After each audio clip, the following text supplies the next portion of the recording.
سلام دوستای عزیز، خدا کنه خوب و صحتمند باشی با فامیلای محترمتان. من خواستم که امروز به شما طرز تهیه حلوای زردک شریک بسازم، چون ماه مبارک رمضان است. بعضی از دوستا و فامیلا خوش دارن که در سری یک چیز شیرین نوش جان کنن. به این دلیل من خواستم که این را به شما شریک بسازم و خدا کنه که از این برنامه من خوشتان بیایه. اگر میخوایم من تو غذای و شیرینی باب مختلف به شما آماده بسازم، لطفا چینل مرا فالو کنی، شیر کنی و سابسکرایب کنی. دوستای عزیز، ما به شما نشان میدم که حلوای زردک ما بسیار خوبش و مزه‌دار معلوم میشه و بسیار خوبش آمده. من در داخل از این 4 مغز انداختم و سرش همراه پودر پسته تزیین کردیم. دیگه من تست میکنم بر شما میگم که مزیش چه قسم است.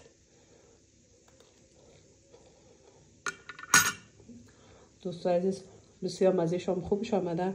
ضرورت داریم به 1 کیلو زردک که من از قبلا شستم و آماده ساختیم از تراشک یا رنده. من رنده کردم. همچنان ضرورت داریم ما به 1 کیلو بوره، چون که زردک خودش شیرین است. اگر شما خواسته باشین بورش اضافه باشه میتونید زیادتر هم پرتین، مشکل نداره. همچنان 100 گرم 4 مغز بادام مگه پرتی مشکل نداره، یعنی در مزه و در ذائقه کدام تغییر نمیایه و به شکل دلخواست شما چیزی که دوست دارید میتونید پرتین. 1 قاشق چایخوری ایل چای و 1 کمی هم زعفران کوبیده.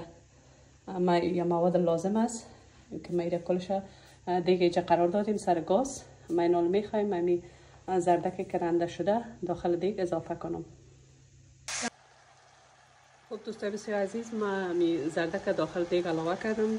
در ضمن از او 70 گرم یا 80 گرم مسکر ما در سرش علاوه کردم و اینال ما میخوایم که 1 کیلو شیرم بالای زی علاوه کنم. 1 کیلو شیر تازه را 1 کیلو شیرم بالایش علاوه میکنم. بوره را همچنان بالایش علاوه میکنیم.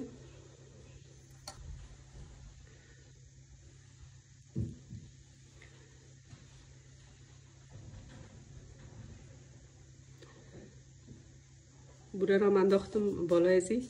این ما هم تو حرارت کم میمانیم تا که همی زردک ما به جوش بیاید، خود نرم بسازه.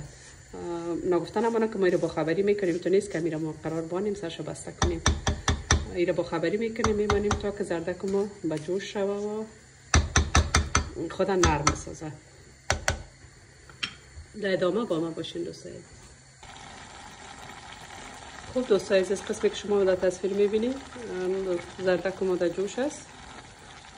ما ایره وقت میتیم تا خود زردک نرم بسازه و همچنان همی آب و شیری که از خود جدا ساخته ایره جذب کنه و زردک ما سر روغن شود.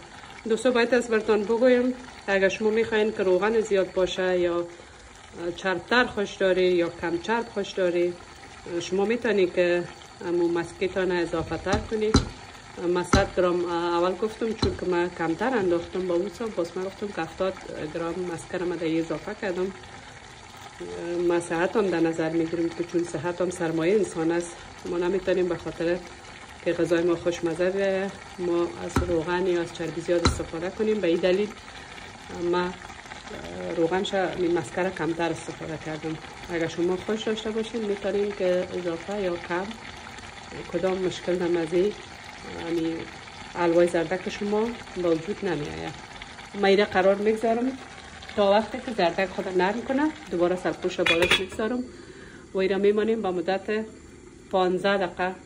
بعد از 15 دقیقه باز میبینیم اگر سر روغن آمده بود باز دیگه موادش داخلش اضافه میکنیم. خب دوستای قدرمن، شما قسمی در تصویر میبینید زردک ما کاملا آماده شده، سر روغن شده. در این فاصله ما میخواییم که همین ایل و زعفران که با خود داشتیم میرم داخل همی اضافه کنم.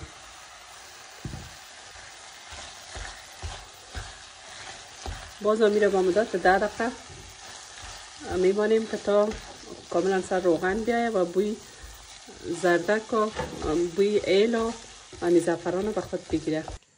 خب دوستای گلم، حلوای زردک ما تمام شد. من در قاب میکشم، تزیین میکنم و آخرش به شما نشان میدم که چه رقم و چه شکل به خود گرفت. خدا کنه خوشتان بیاید.